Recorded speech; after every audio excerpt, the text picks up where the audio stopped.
Let's hit the lights and do a mic check.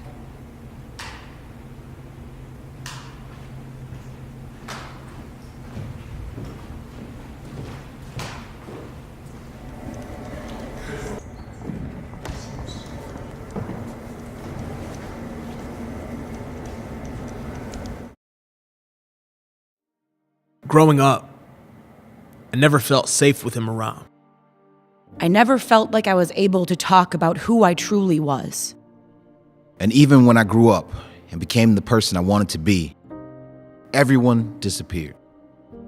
But as I've come to know more people, I understand that everybody has things that weigh them down. For me, it was mental and physical abuse. Spiritual, verbal, and emotional abuse. Grieving the loss of my family and friends. Depression, bipolar, and anxiety disorder. Poor body image, self-loathing, and self-harm. Struggling to provide and care for ailing family. Not becoming a product of a violent past.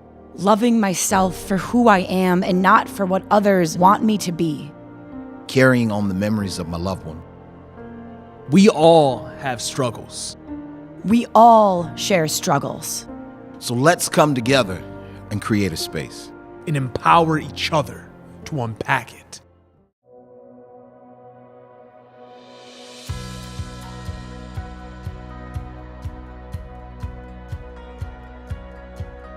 We give students the tools to write and share their own stories in the classroom and the outside world. When you make a poem that you like, you get this really accomplishing feeling.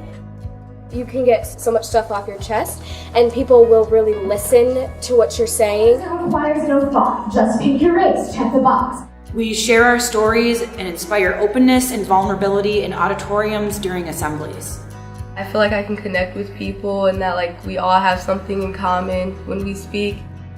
I mean, we use creative writing to motivate young people, to be active members of their community, navigate social issues, systematic problems. This is for every kid who's all they ever did was jump that one day they would just get accepted. I represent him or her, anyone similar. You are the reason I made this moment. And then we're going to give these people an incredible show. We all have struggles. We all share struggles. This is what the Diatribe is all about.